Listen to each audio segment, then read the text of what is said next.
Congruent chords and arcs. A chord is any segment that lies inside of a circle. A diameter is also a chord, but it goes through the center, which is why it gets its own name. So an example of a chord is AB.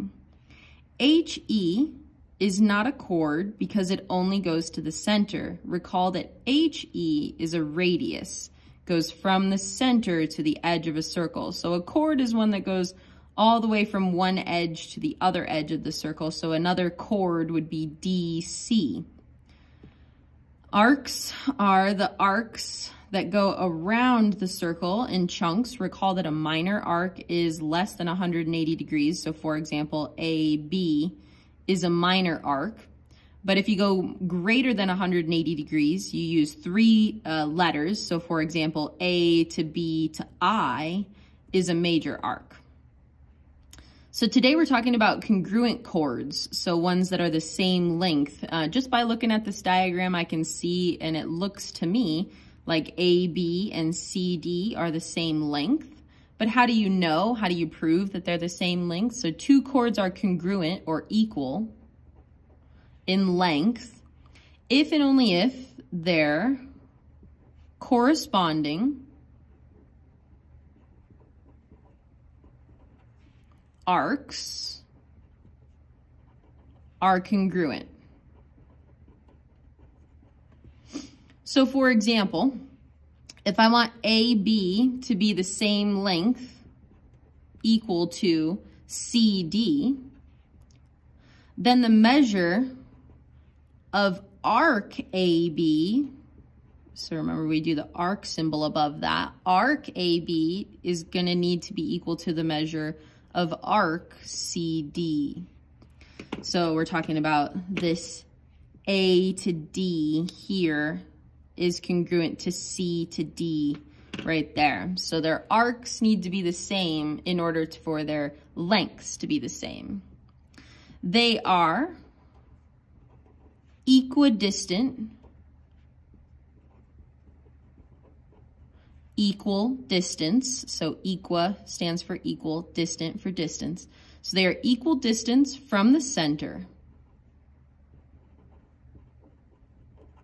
which means it creates a radius from each. So for example, if AB is equal to CD, so if this chord is congruent to this chord, then EF is equal to EG. So EF is equal to EG. So not quite a radius, but if you extend the line, it will create a radius. But if you go perpendicular from the center to your chord, it's going to create two equal lengths. So EF is congruent to EG. If a diameter or a radius is perpendicular to a chord, then it bisects the chord and its arc. We can see on the diagram here, so you can kind of tell that EG is coming down and it's creating equal segments on either side of the perpendicular symbol. So we're going to say EH is perpendicular to AB. So EH is perpendicular to AB. We can see that with the perpendicular symbol. AF is equal to FB. So AF is equal to FB. So those two segments are congruent. And finally, the measure of arc, AH, is equal to the measure of arc HB. So AH is congruent to HB. So this diagram makes a lot of congruent items, lots of things that are the same size. And most of the time your gut is correct that if it feels like they're the same size and the same length, then they probably are. So let's try some examples. Find the indicated value. We'd like to find X. X is represented in this arc measure of ST. ST corresponds to the chord ST, and ST, the chord, is congruent to the chord SR, which means that the arc SR is the same as ST. So we can set those equal to each other. 7x plus 24 equals 115, minus 24, so 7x equals 91, divide by 7, and x equals 13. Let's try another. Find x. This chord has a congruent arc. You can use tick marks on arc length or lengths and sizes. So we can see that ML is congruent to KJ. So these are equal to each other, the x of the chord. So 18x minus 2 equals 52. Add 2, 18x equals 54, and x equals 3. Find xy. So we want to know how long is xy. I can see there's congruent arc measure markings on the edge there, which means that their corresponding chords are the same length. So we can set these two equal. So 9x minus 34 equals 4x plus 1 minus 4x. So 5x minus 34 equals 1. Add 34, 5x equals 35, and x equals 7. But that's not what the question asked. I wanted to know how long is xy. So this is not a trick question, but because these are equal, you can substitute it into whichever one looks friendly. In this case, xy does look a little more friendly. So xy equals 4 times 7 plus 1. 4 times 7 is 28. Plus 1, so xy equals 29. Why don't you try number 4 on your own?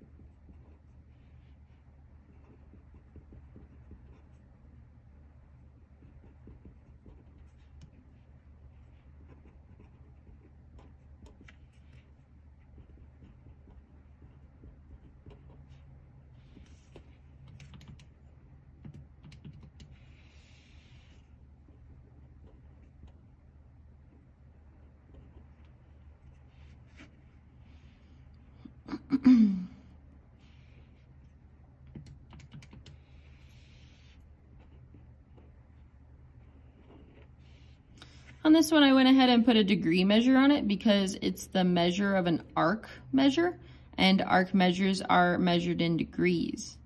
So that means that RS is 71 degrees. All right, let's try number 5. Find x. So find x. So on here, I can see that ZY is corresponding to XY. So that means that both of these are 6x minus 20. And that leaves this chunk here to be 76. So all the way around the circle, I do know all of its chunks. So one way you could set this problem up is doing 6x minus 20 plus 6x minus 20 plus 76 equals 360, because I've got 1, 2, 3 chunks of 360. The other thing that you could do is have two 6x minus 20s. I'll write it over here so we know this is 6x minus 20 as well. And then what you can do is you can subtract 360 from 76 to set equal to those chunks. I think that's the way I'd like to go. So 360 minus 76 is 284. And 2 of these is going to be 284 degrees. So 6x minus 20 plus 6x minus 20 equals 284. Again, another way you could have set it up was all 3 of them equal to 360. So then 6x and 6x makes 12x's. Negative 20 and negative 20 is negative 40 equals 284. Plus 40, 12x equals 324. and x equals 27. All right, let's try number 6. It says if MP, so this little chunk here is 5x minus 34, and Pn is 2x minus 4, find MP. So I can see that these are perpendicular to two congruent chords. I know they're congruent chords because their corresponding arcs are congruent as well. So that means that MP is congruent to Pn, so we can set them equal. So 5x minus 34 equals 2x minus 4 minus 2. 3x minus 34 equals negative 4. 3x equals 30, and x equals 10. And now we want to know what is the length of MP. So MP is going to be 5 times 10 minus 34.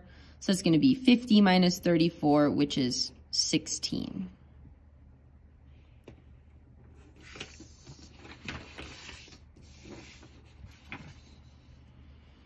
All right, number 7, if DE, so DE, the length of this guy is 11x plus 15, and FG is 32 minus 27, find DE.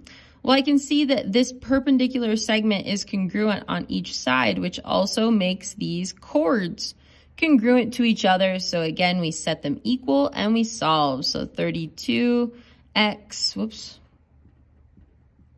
minus 27 equals 11x plus 15. You could have written them in the other direction. Minus 11, so that's going to be a 21x minus 27 equals 15. Add 27, 21, x equals 42. Divide by 21 and x equals 2. And then we want to know how long is DE. So that's going to be 11 times 2 plus 15. So that's going to be 22 plus 15, which is going to be 37. Why don't you try number 8 on your own?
All right, let's take a look at 9.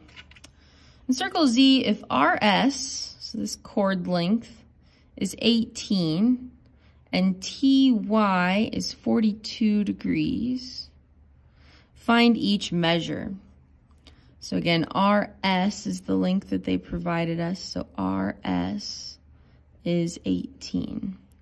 So that means that it can be chunked into 2, a 9 and a 9. So the first one they're asking for is TV, which also matches, so that's going to be 9. TU matches the length of RS, so that's going to be 18. WS is half again, so that's 9. And now they want some arc measures, so we want YU. YU matches TY, so that's going to be 42. And RS. So we want RS, so that's going to be the whole thing of 42 and a 42, which is going to be an 84. Why don't you try number 10 on your own?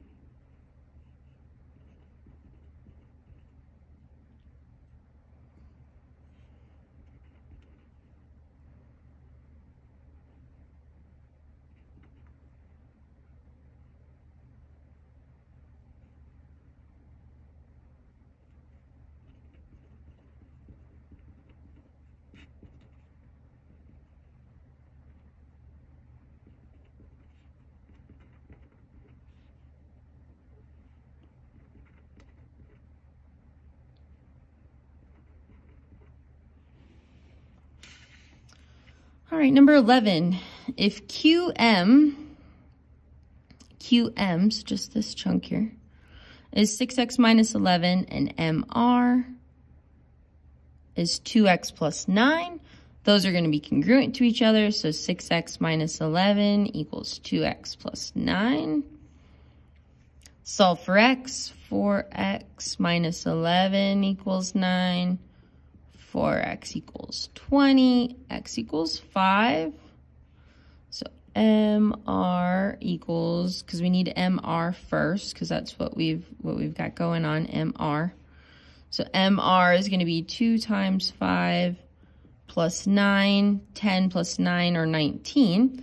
So then that means this little chunk here is 19, and it's asking for MN.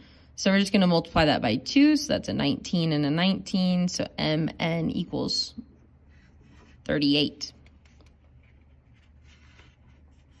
You try number 12.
(62 degrees). All right. It says use the circle below for questions 13 and 14. Find VW. VW. So on this diagram, I can see that there's a right triangle from XZ to W. Those are the only lengths that we have given, and I would really like to know what is the length of ZW so that I can match that length to VZ and get the whole length of VW. So what we need to use is our Pythagorean Theorem knowledge to get that third side. So it's going to be an x squared plus 5 squared equals 13 squared. X squared plus 25 equals 169. X squared equals 144, and x equals 12. So that means that ZW is 12 and VZ is 12. So VW is 24. All right, we want to know what is the measure of YW. So if we want YW, the central angle that it matches to is this central angle right there at X. I know that's hard to see, but the one that's right at the center matches because these two arms, these two radiuses, come from X to the edge of the circle. So if that's the case, I need to know what is the measure of angle X. Now, I know all three sides of this triangle, but I don't know its angle measures. So what tool do we use? We use inverse trig. Inverse trig gets us angles. So we'd like to know what's angle X. Why don't we use an adjacent and a hypotenuse, since that's the two that they gave us. An adjacent would be 5 and a hypotenuse is 13. So the inverse cosine of adjacent over hypotenuse, 5 over 13. And the inverse cosine of 5 over 13 is 67.4 if we round degrees. And that means that the corresponding arc is the same measure. So the measure of YW is 67.4 degrees. using inverse trigonometry. Why don't you try the last two on your own?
Thank you.